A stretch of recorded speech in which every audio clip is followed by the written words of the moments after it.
Com a transformação do Denji no Chainsaw Man verdadeiro, vemos em prática, de forma bem clara, as verdadeiras habilidades do demônio da motosserra. Então, complementando o vídeo da semana passada, em que dizíamos que o Chainsaw Man verdadeiro, na verdade, fosse o demônio do nascimento, e se formos um pouco mais a fundo? E se na verdade, ele for o demônio da vida?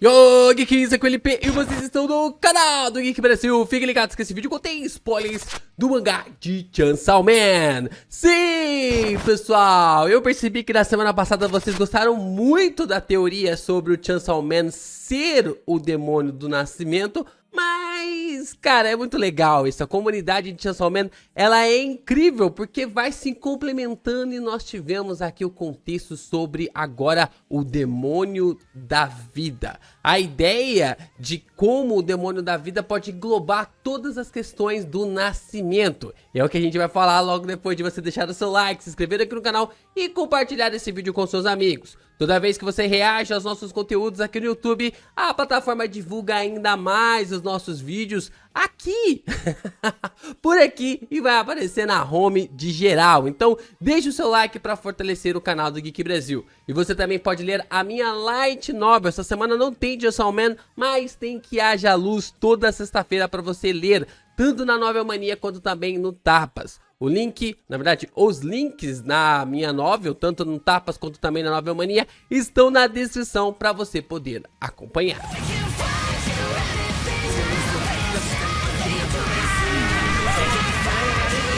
Vamos lá, eu vi que muitos fãs do mangá de Chainsaw Man curtiram a teoria de que o Chainsaw Man verdadeiro fosse mesmo o demônio do nascimento. A gente trouxe bastante ideias aqui e referências sobre como o Chainsaw Man verdadeiro poderia sim ser o demônio do nascimento. Ideias ali sobre a forma como a motosserra foi originada para facilitar a base ali da cesárea das mães, a forma como isso foi fortalecendo, a ideia ali do Balin para o Denji de que as ideias iniciais sobre a utilização da motosserra foram apagadas, de que o próprio Chainsaw Man verdadeiro tem o poder de apagar contextos relacionados a si mesmo. A gente não sabe por que que ele não fala, por que que ele não interage. A gente tem essa questão realmente ali, talvez ele tenha se apagado, talvez ele tenha apagado até mesmo a forma dele falar, conversar, se comunicar.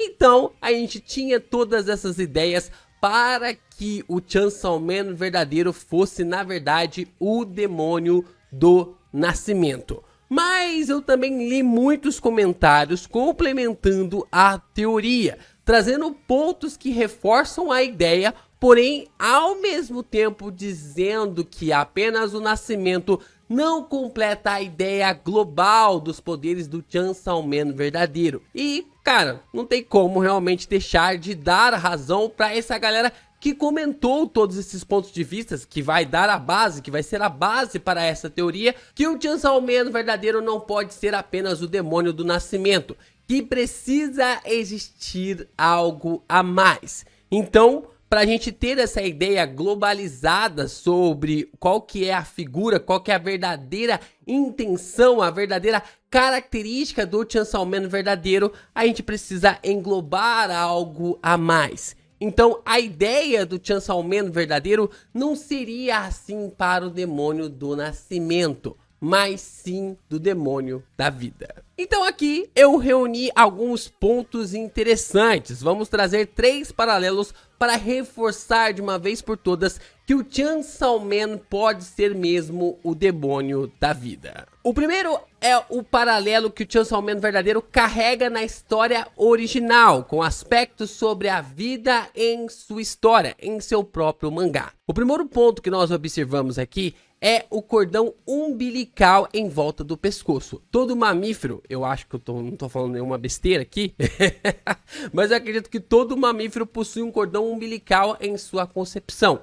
Então, pelo menos o que eu tenho certeza é que os humanos possuem o cordão umbilical quando eles estão na barriga de suas mães, na barriga ali das pessoas que estão gerando ali novos seres humanos. Então a gente observa aqui que o Chansalamene verdadeiro ele não tem um intestino em volta do seu pescoço como normalmente eu sempre pensei, mas sim que se trata realmente de um cordão umbilical. É quase um sinal de que o nascimento, a vida, já vem ali quase como se estivesse em corda bamba em relação à morte. Quando um bebê nasce com um cordão umbilical em volta do pescoço, é algo extremamente arriscado, é algo muito difícil ali. Normalmente tem que ser na base da cesárea, porque senão o bebê pode vir a falecer. Então essa característica em relação ao Chansalamene verdadeiro é algo extremamente forte que conecta mais ainda em relação à vida. O segundo ponto que nós temos é a capacidade de fazer surgir e desaparecer todas as coisas que regurgita e devora. Como nós podemos observar, o Chansalamene verdadeiro ele tem a capacidade de fazer surgir e desaparecer todas as coisas. A gente observou isso com o sabor do sorvete que a Kobeni comeu lá na primeira parte e agora com o demônio da orelha. Então, quando a Kobeni tá meio que tendo um encontro ali com o Chansalamene verdadeiro e o Chansalamene verdadeiro come o sorvete antes dela, ela mesmo fala que o sorvete não tem gosto de nada, o sorvete tem gosto de absolutamente nada, o que já começa a levantar as características daquilo que a Makima está dizendo como uma grande verdade. Que o Chansalamene verdadeiro tem a capacidade de fazer as coisas desaparecerem, sumirem do mapa da existência, inclusive até sabores das coisas. E como nós vimos no último capítulo, ele devorou o demônio da orelha e todas as orelhas desapareceram da face da terra. Agora a questão que fica é, as pessoas vão se lembrar que as orelhas um dia existiram ou apenas ali os demônios superiores vão ter essa lembrança? E o mais interessante em cima disso é o fato de que, como o demônio da guerra também havia nos falado, ainda existe a possibilidade de remover essas coisas de dentro do estômago, ou seja lá onde fica essas coisas guardadas que desaparecem da humanidade dentro do Chansalamene verdadeiro. Então, a forma do Chansalamene verdadeiro consegue apagar e ao mesmo tempo fazer resistir na história mediante ali ao resgate, o que faz um paralelo bem interessante sobre esses dois pontos para o Chansalamene em relação à vida no seu mangá. O segundo é o paralelo que o Chansalamene verdadeiro carrega na história original com aspectos ligados à vida em nosso mundo. O primeiro ponto é que as motosserras originalmente foram criadas para facilitar nas cesáreas das mães. Então, aqui nós temos um paralelo bem interessante sobre por que o demônio da vida poderia ter a face ali, esse capacete ali ligado diretamente as motosserras, porque foi um ponto extremamente crucial para facilitar a criação ali da vida. O ponto principal ali sobre a criação da vida, e talvez depois da criação dessa ferramenta, o demônio da motosserra, que era o demônio da vida, passou a ter essa forma mais ali duvidosa, mas com aspecto bem mais diferente. Então, como a gente trouxe na semana passada sobre o demônio do nascimento, o demônio da vida também englobaria ali essa questão das motosserras. O segundo ponto é a questão dos cordões umbilicais também, com o mesmo valor agregado em relação ao mangá do Chansalamene. Os humanos, eles nascem com o cordão umbilical, tanto na vida real, quanto também no mangá de Chansalamene. O terceiro ponto é o medo sobre a vida. Todo o trabalho de parto gera uma ansiedade e um medo na mãe, no pai e no filho. E como nós sabemos, os demônios em Chansalamene são gerados através do medo. Os demônios de Chansalamene são criados e gerados através do medo das pessoas em relação a um certo tipo de aspecto. As mães, por exemplo, têm medo de morrer e de perder a criança na gestação. Isso tem algo ligado completamente à vida, principalmente quando elas vão dar à luz. Então elas têm um medo de perder a própria vida e ao mesmo tempo de perder a criança. O pai possui o medo que sua esposa morra e que seu filho venha a falecer. Esse também é um medo muito grande que tem ali através do nascimento, da geração da vida. Então, o pai ele possui o medo de perder a sua esposa e ao mesmo tempo de que o seu filho venha a falecer. E esse medo está conectado diretamente também à vida, a forma como a vida está sendo gerada. e a criança, assim que sai do útero, possui a dificuldade para respirar, gerando um leve trauma no bebê através do medo. Então, até mesmo na concepção da vida, da geração da vida, quando a vida ela é originada, ela gera medos. Um medo no pai, um medo na mãe e um medo na criança. Esse medo é englobado para toda a raça humana. E o terceiro paralelo que nós temos que falar aqui sobre o Chainsaw Man verdadeiro, sobre ele carregar isso na história original sua, é com os aspectos ligados à Bíblia. O primeiro ponto que nós temos é que existem vários paralelos do Chainsaw Man verdadeiro com Jesus. A gente já falou aqui várias vezes em relação ao mangá de Chainsaw Man, com esses paralelos que o Fujimas coloca em relação ao personagem com também ali Jesus. A gente observou sobre a luta dele no inferno e a sua vitória. A forma como ele é conhecido como o herói do inferno e essas questões de colocar medo nos demônios. Que fala até mesmo ali que, como a Bíblia diz, né, que o demônio, né, o diabo, acredita e treme. Ele acredita e treme. Então a gente pode observar essa visão também do Chainsaw Man, sendo esse herói do inferno e colocando medo nos demônios.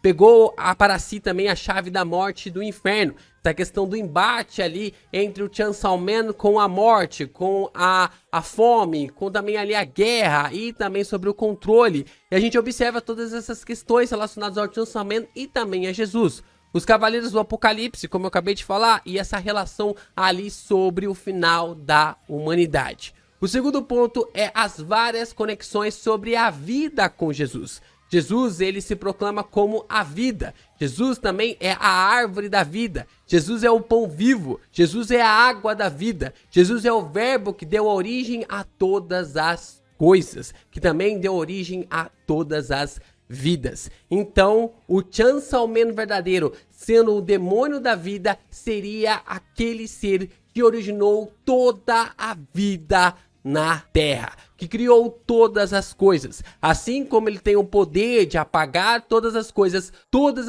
foram geradas do Chainsaw Man verdadeiro. E o terceiro ponto que nós temos é que a morte é o último inimigo a ser destruído. A gente observa isso na carta de Coríntios, que Paulo escreve na Bíblia, de que a morte é o último inimigo a ser abatido e ser destruído. Então, como nós podemos observar em Chainsaw Man também, a morte é o último inimigo de Denji e da Pochita, do verdadeiro Chainsaw Man. Esses são os paralelos mais completos em referência ao mangá de Chainsaw Man, tanto ali na sua história quanto na nossa vida e também sobre referências bíblicas. Existem muito mais referências bíblicas que o Fujimas colocou em Chainsaw Man, que daria para ter ali uma abordagem maior aqui no vídeo, mas senão eu ia me estender aqui pra caramba só para trazer exemplos, e esse não é o aspecto relacionado para esse vídeo. O que eu quero dizer é que o vídeo da semana passada sobre o Chainsaw Man verdadeiro fosse o demônio do nascimento, na verdade transcende para a ideia de que o Chainsaw Man verdadeiro sempre foi o demônio da vida, de que tudo originou através dele, sobre ser a palavra viva, sobre ser o conceito realmente de fazer com que todas as coisas sejam geradas e apagadas através de si. Acho que Fujimas está apontando para um caminho sobre como essas ideias vão se conectar no Chainsaw Man verdadeiro. E como essas três partes, tanto ali as referências no mangá, quanto também na nossa vida, quanto também sobre as referências bíblicas, vão se conectar diretamente a este poder do Denji, nesta segunda transformação, nessa base relacionada ao Chainsaw Man verdadeiro. Estes próximos capítulos de Chainsaw Man têm de tudo para deixar a história ainda mais ricas em detalhes, né? A forma como tudo pode ser abordado e trazer ainda mais respostas sobre como a máquina havia nos introduzido no final da primeira parte e agora fundamentando ainda mais essas ideias do mangá. Quero ver quais mais conexões Fujima Sensei pode fazer.